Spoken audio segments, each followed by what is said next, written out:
I have tried to make this video 4 times now, and I'm just like really frazzled because it just was 45 minutes ago. But I just want to share an experience that I just had, and I am wearing a filter because my face is a wreck and I have been crying profusely for like 45 minutes.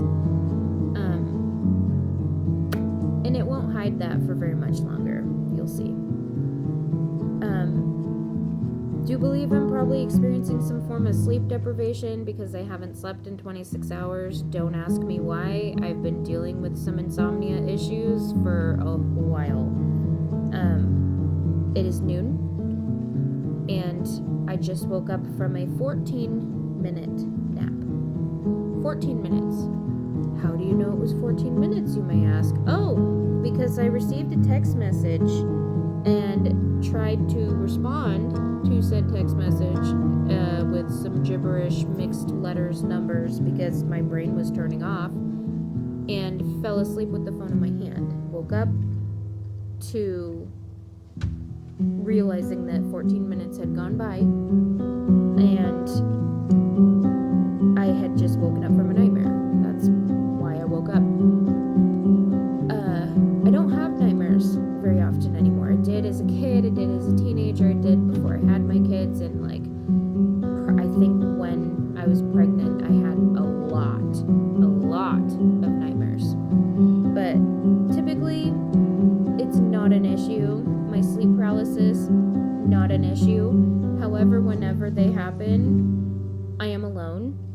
It's like my brain tells my subconscious or whatever, it tells everybody, hey, she's alone, let's go at her now, let's get her, she's down, she's alone, nobody can help her. So needless to say, I'm alone right now. I'm at my mom's house, she's visiting a friend, my dad's at work, my son's at school, it's just me and the animals here. And I fell asleep for 14 minutes and proceeded to have a terrible nightmare.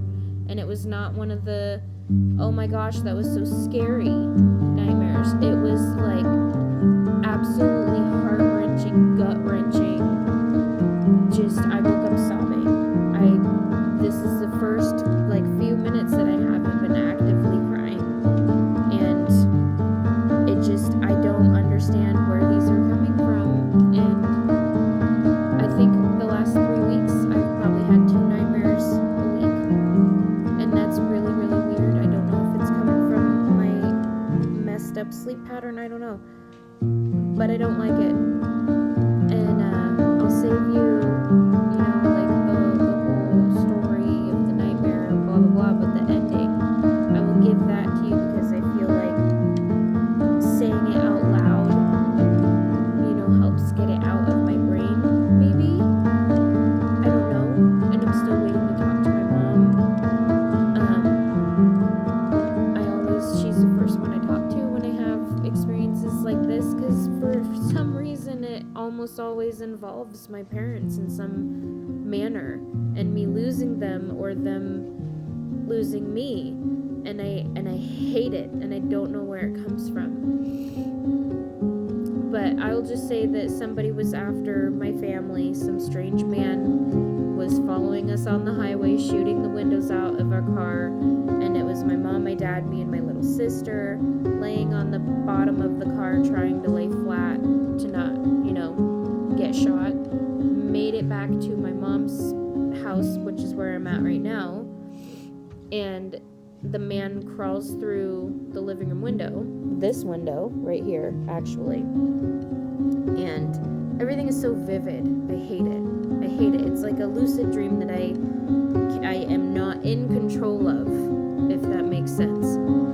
It's just very real. And he crawls through the window. My mom is looking behind him, trying to see, if somebody else is coming. And even though this felt like it took minutes, it was very, very fast. She's looking out the window.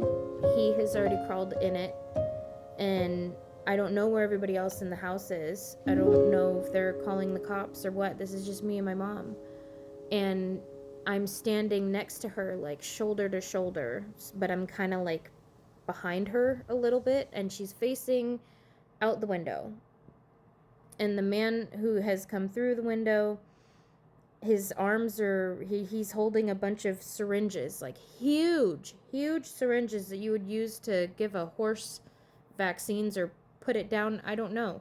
They were huge and they were full of white liquid, and I don't know how to explain the feeling you get in your dreams when you know you're going to die. And you know that, like, there's no begging your way out of it. There's no, you're going to wake up before it happens. There's no, maybe this is a dream. This is, you are dying. This is happening. You are about to be unalived in some way, shape, or form. And like I said, this was very, very fast. She's looking out the window, and I just have my arm, I have my hand, like gently on her arm. And she's telling me, like, it's gonna be okay, Chelsea. Like, don't, he's not gonna hurt you. And she, like, asked him, like, she pleaded with him for just a couple of seconds before she looked out the window again. Please don't hurt her. Please don't hurt her. She never said, like, don't hurt me, as in herself. It was me, her daughter, that she was concerned about. And as she's looking out the window, and she's, like, quietly trying to reassure me without looking at me that, like, it's gonna be okay, don't worry, he gently injects me with that white liquid. And this is where it hurts, because I don't cry, I don't scream, I don't give any indication that this is happening, because I know as soon as it started to happen, I already know that, like, this is it. I'm dying. I can't, there's no stopping it. Like, screaming is just gonna waste the breath that my lungs have right now. And the last beats of my heart, I don't want to spend, freaking out. It's almost like I had that realization in the moments in a dream. And my mom doesn't know, that these things are happening, because she's looking out the window. And that's, I just, I I knew it was going to be seconds before I was dead. And all I did is I just kept saying, I love you, Mom. I love you, Mom. I love you, Mom. Said it 4 times, as he just was, like, slowly pushing the plunger. And she was saying, I love you too, and it's going to be okay. She didn't turn around, because she was just trying to make sure that nobody else was coming. And, this was so fast.